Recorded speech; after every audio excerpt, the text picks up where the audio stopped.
Hello students, आप सबका हमारे चैनल एप्टीट्यूड स्टडीज़ 2.0 में स्वागत है। और देखिए, चूँकि एमसीक्यू पेपर होने वाले हैं और इसमें जो है वो अप्लाइड मैथ सेकंड में यूनिट नंबर सेकंड हमारी चल रही थी, समाकलन 2 यानी कि इंटीग्रेशन सेकंड, और चैप्टर नंबर 7 जो समाकलन के अनुप्रयोग है। ये चैप्टर आपने भी देखा होगा कि इसके अंदर क्वेश्चंस जो हैं वो बहुत लंबे हैं और इस वजह से इनके क्वेश्चंस जो हैं वो अगर सॉल्व करने पड़े पेपर में आपको, तो आप ये मान के चलिए आपके बहुत सारा टाइम जो है इसी में लग जाएगा। और जितना ज़्यादा टाइम आप एक क्वेश्चन में लगा देंगे उतना ही कम टाइम आपको दूसरे क्वेश्चंस के लिए मिल पाएगा। तो इस वजह से आप अगर थ्योरी क्लासेस देखेंगे मेरी, तो मैंने इसमें क्वेश्चंस किस फॉर्मूले से सॉल्व किए जाते हैं वो तो आपको समझाया है। लेकिन यहाँ पर ये वीडियो बनाने का उद्देश्य मेरा ये है कि जो इंपॉर्टेंट क्वेश्चंस हैं उनके आंसर्स थोड़े आप दिमाग में रखें स्टोर करके, ताकि अगर मल्टीपल चॉइस क्वेश्चंस पे ऊपर बेस्ड आए तो आप बिना सोचे समझे जो रटा हुआ आंसर आपने रट रखा है उसके हिसाब से डायरेक्ट टिक लगा दें। तो हमारा जो टॉपिक है वो questions and answers for MCQ purpose है। मतलब हम किस तरह से स्टडी करें कि एमसीक्यू क्वेश्चन सॉल्व कर ले जाएं। हमें एक्चुअल मेथड और उससे कोई ज़्यादा मतलब नहीं होना चाहिए, क्योंकि वो फिर आपका डिस्क्रिप्टिव अगर क्वेश्चन पेपर आता तो उसमें आपको सॉल्व करके दिखाना पड़ता। तो इस वीडियो में जो हम पहला क्वेश्चन ले रहे हैं वो देखिए, पहला क्वेश्चन हमारा है catenary y is equal to half e⁻x plus e⁻⁻x की x इक्वल टू 0 से x इक्वल टू 1 के बीच की लंबाई ज्ञात करो। कैटेनरी या ये इक्वेशन देखते ही, और आप देखिए इसका डायग्राम थोड़ा सा आपको पता होना चाहिए। मैंने थ्योरी क्लासेस में आपको बताया भी है कि ये डायग्राम जो होता है वो एक लटकी हुई चेन की तरह होता है। और इसमें आपसे कह रहा है कि x इक्वल टू 0 से 1 तक की लंबाई ज्ञात करिए, यानी कि x इज इक्वल टू 0 यहाँ पर हो गया और x इक्वल टू 1 जो है वो आपका यहाँ पर हो गया। तो हमें ये कर्व की लेंथ जो है वो s, ये आर्क लेंथ हमें पता करनी है। तो आप इसमें रट लें इस चीज़ को कि s इज इक्वल टू जो फॉर्मूला आता है हमारा सॉल्व करके वो हाफ e-1/e होता है। ये आंसर इसका आता है, ये आप ध्यान रख लें। और अगर ध्यान दीजिए, अगर कहीं आपसे क्वेश्चंस ऐसे आ गया पेपर में कि आपसे कहा जाए कि x इज इक्वल टू -1 से x इज इक्वल टू +1 तक की लेंथ निकालिए, तो अगर आपसे यहाँ से देखिए x इक्वल टू -1 से और 1 तक, यानी कि ये पूरा अगर कह दे, तो आप देखिए खुद ही दिमाग लगा लीजिए कि अगर यहाँ से यहाँ तक s है और यहाँ से यहाँ तक भी s है, तो इसका मतलब टोटल लेंथ कितना हो जाएगा, इतनी लेंथ का डबल। तो कहने का मतलब है अगर हम ये लेंथ निकालना चाहें तो s इज इक्वल टू कितना होगा, इसका डबल आप कर देंगे तो 2 इंटू हाफ, यानी कि ये 1/2 हट जाएगा और ये e-1/e, ये आपका आंसर रह जाएगा। तो देखिए क्वेश्चन 1 है। अब ये ध्यान रखिएगा कि अगर x इक्वल टू 0 से 1 तक पूछता है, यानी कि यहाँ से यहाँ तक पूछता है, तो e-1/e का आधा रहता है। और अगर आप इस तरह से ये पूरा ले लेते हैं तो उस केस में जो आपके पास e-1/e रहेगा। अगर वो x इक्वल टू -1 से x इक्वल टू 0 तक पूछे तब भी आपका सिंगल यानी कि ऐसे ही रहेगा, यानी कि यही आंसर आपका आएगा। तो उम्मीद है जितनी देर में आप इस क्वेश्चन को पेपर में सॉल्व करना स्टार्ट कर पाएंगे, उतनी देर में अगर आपने ये थोड़ी सी मेहनत अभी कर ली तो उतनी देर में आप उस पर टिक लगाएंगे सही आंसर पे और आगे बढ़ जाएंगे। तो इस वीडियो को जो है बार बार आप देख लीजिए, रिवाइज़ कर लीजिए। इसकी PDF इसके डिस्क्रिप्शन में मैं डाल दूँगा, तो आप वहाँ से इसको डाउनलोड कर सकते हैं और बार बार इन आंसर्स को रटिए, लिख करके देखिए, ताकि जब ऑप्शन में आए इससे मिलते जुलते क्वेश्चंस, इससे मिलते जुलते आंसर्स ऑप्शन में दिखाई दें तो आप सही आंसर को पहचान सकें। देखिए क्वेश्चन नंबर 2 है हमारे पास, astroid x equal to a cos cube theta y is equal to a sin cube theta की लंबाई ज्ञात करो। आपको मैंने थ्योरी क्लास में बताया है एस्ट्रॉयड जो है वो कुछ इस तरीके का दिखता है। मैंने आपको इसका बनना भी बताया था, किस तरह से ये सर्कल के अंदर सर्कल को चला करके रोल करा करके बनाया जाता है। तो देखिए पूरे एस्ट्रॉयड की लंबाई निकालनी है, यानी कि यहाँ से लेके ये पूरा ये पूरा ये पूरा, इस तरह से टोटल लेंथ आपको निकालनी है। तो आप इसका रटा रटाया सीधा आंसर लिखेंगे, s इज इक्वल टू जो है वो आपका 6a। a जो है वो आपका ये नंबर होता है। यहाँ पर ध्यान दीजिएगा, ये a,0 इस तरह से ये लेंथ जो है आपकी a होती है। अगर यहाँ पर 2 या 3 या कुछ भी दे दे तो a की जगह आप वही वैल्यू यहाँ पे सब्स्टिट्यूट कर देंगे, आपको एग्जैक्ट लेंथ मिल जाएगी। और अगर मान लिया सपोज़ करिए आपसे कह दे कि केवल एक हिस्से की लंबाई ज्ञात करनी है, तो देखिए ये 4 हिस्से मिलकर के 6a बनाते हैं। अगर आपको एक क्वाड्रेंट में पूछ दे कि एक क्वाड्रेंट में एक चतुर्थांश में कितनी लंबाई है इस कर्व की, तो फिर आपको 6a में 4 हिस्से कर देने पड़ेंगे, यानी कि 6a/4, 2 2 जा 2 3 जा, यानी कि 3a/2। ये आपका आंसर होगा। अगर आपसे एक चतुर्थांश में, इस कर्व का एक चतुर्थांश में कितना हिस्सा पड़ता है, तो वो 3a/2, और इसका जो टोटल पड़ता है पूरा कर्व का, तो वो 6a होता है। तो उम्मीद है अब आपको ये चीज़ हमेशा याद रहेगी। और देखिए कितना आसान है, मतलब वैसे आप इंटीग्रेशन करते अभी इंटीग्रेशन की शुरुआत ही कर रहे होते आप।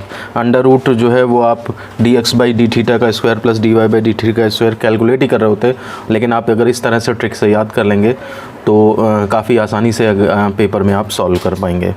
मेहनत वहाँ भी करनी है, मेहनत यहाँ भी करनी है, लेकिन यहाँ पर जो है वो कम मेहनत से आपको फ़ायदा मिल जाएगा। तो मेरे हिसाब से MCQ पर्पज़ के लिए आपको ये ट्रिक इस्तेमाल करनी चाहिए। क्वेश्चन नंबर 3 है, परवलय y² = 4ax तथा उसके नाभिलंब की कटी लंबाई ज्ञात करिए। देखिए परवलय जो y² = 4ax होता है वो कुछ इस तरह से होता है। ये मूल बिंदु जो है वो उसका शीर्ष होता है और यहाँ पर a,0 ये उसकी नाभि होती है और नाभि से जाने वाला और मुख्य अक्ष के लंबवत ये इसकी नाभिलंब होती है। तो LSL' ये इसकी नाभिलंब है। तो परवलय आपका ये हो गया और नाभिलंब और उसके नाभिलंब की कटी लंबाई ज्ञात करिए, यानी कि आपको इस L से लेकर के O तक होते हुए ये लेंथ और प्लस इसी के साथ ये पूरी लेंथ, ये टोटल जो है वो लेंथ कैलकुलेट करनी है। तो इसके लिए आप डायरेक्ट याद रखेंगे कि ये जो आर्क लेंथ आती है वो आपकी 2a bracket √2 plus log 1 plus √2, ये आपकी इस तरह से आती है। log 1 प्लस √2 ब्रैकेट क्लोज्ड, ये आपकी इस तरह से लेंथ आती है। इस चीज़ को जो है वो आप ध्यान रखें कि किस किस तरह से क्या टर्म कहाँ पे है, और पेपर में जैसे ही ऑप्शन आता है आप उसमें से ढूंढ लें इस चीज़ को। √2 log 1 प्लस √2 और उसके साथ √2 और ऐड कर दिया है, 2a बाहर लगा दिया है। तो ये आपकी टोटल जो है वो LOL' ये पूरी की पूरी लेंथ जो है वो आपकी यहाँ पर निकल आती है। और अगर वो केवल ये कहें कि प्रथम चतुर्थांश की बात करें या किसी एक चतुर्थांश की बात करें, तो अब देखिए आप खुद ही समझ गए होंगे कि क्या करना पड़ेगा। किसी एक चतुर्थांश की लंबाई अगर निकालनी है तो ये देखिए डबल है, इसका आधा कर दें तो एक चतुर्थांश में निकल आएगा। आधा कर दीजिए मतलब 2 हट जाएगा। तो इस केस में S = a bracket √2 plus log 1 plus √2, ये हमारा आंसर हो जाएगा।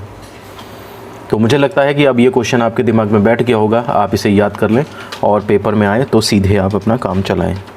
क्वेश्चन नंबर 4 है, देखिए समाकलन विधि से वृत्त x² + y² = a² की परिधि ज्ञात करें।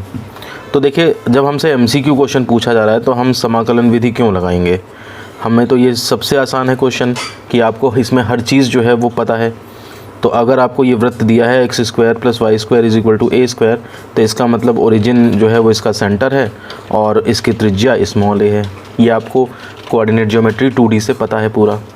तो अब इसके आप अगर परिधि ज्ञात करने को कह रहा है, यानी कि यहाँ से स्टार्ट करें अगर, तो ये पूरी की पूरी लेंथ है। तो वो सबको मालूम है, छोटे बच्चों को भी मालूम होता है कि 2πr यानी कि ये परिधि होती है। तो ये इसकी परिधि जो है वो हम सीधे टिक करेंगे ये ऑप्शन, हम इंटीग्रेशन से क्यों सॉल्व करेंगे। और अगर आपसे कहे कि एक चतुर्थांश में बताइए, तो एक चतुर्थांश की अगर बात करता है तो एक चतुर्थांश में देखिए आप इसका फिर कितना कर देंगे, y4 कर देंगे, क्योंकि 4 हिस्से से मिलके बना है ये ना। तो इसलिए इस केस में πa/2 ये आपका आंसर आएगा अगर एक चतुर्थांश की बात करता है। और अगर पूरे वृत्त की परिधि की बात करता है तो 2πa आता है। तो देखिए हो सकता है ये क्वेश्चन आसान है ये पहला वाला, इसलिए ये न दें, वो केवल इतना दें लेंथ कि आप यहाँ से यहाँ तक प्रथम चतुर्थांश में इसका कितना हिस्सा पड़ रहा है ये निकालो। तो अगर आप ये दिमाग नहीं लगा पाए कि परिधि का चौथाई हो जाएगा, तो फिर आप हो सकता है कैलकुलेशन सॉल्व करने लगे फॉर्मूले से और टाइम आपका लग जाएगा। तो इसलिए टाइम को बचाइए MCQ में, ठीक है ना। कई क्वेश्चन से जब टाइम बचेगा आपका तो वो एक ऐसे क्वेश्चन में लग पाएगा जो आपने कभी नहीं देखा होगा, तो सारा टाइम उसके लिए बचा के रखिए, ठीक है। तो इसलिए इस तरह से हमारा ये क्वेश्चन नंबर 4 भी कंप्लीट हो जाता है। आइए चलते हैं क्वेश्चन नंबर 5, x² + y² = 9 की परिधि समाकलन विधि से निकालें। ध्यान दीजिए ज़रा, ये पिछले जैसा ही क्वेश्चन है, बस आप इतना देख लीजिए इसमें इसकी जो त्रिज्या है वो कितनी है। तो x² + y² = 3 का स्क्वायर अगर हम लिखें तो यहाँ पे त्रिज्या आपकी 3 बैठती है। तो ये त्रिज्या जब हमारी 3 निकल आई है तो इसकी परिधि आपको चाहिए। तो परिधि समाकलन विधि से तो वो कह रहा है, लेकिन हमें तो MCQ में आएगा क्वेश्चन, तो आप परिधि सीधे 2πa यानी कि 2π × 3, a की वैल्यू 3 डाल दी यानी कि 6 है, ये आपका आंसर हो जाएगा। MCQ में देख लीजिए जो भी है। क्योंकि देखिए एमसीक्यू में आएगा तो इसकी परिधि जो है वो बोलेगा और 4 ऑप्शन दिए होंगे बस। अब आप टिक करिए सही ऑप्शन, आपने चाहे जैसे निकालो, इससे कोई फ़र्क नहीं पड़ता।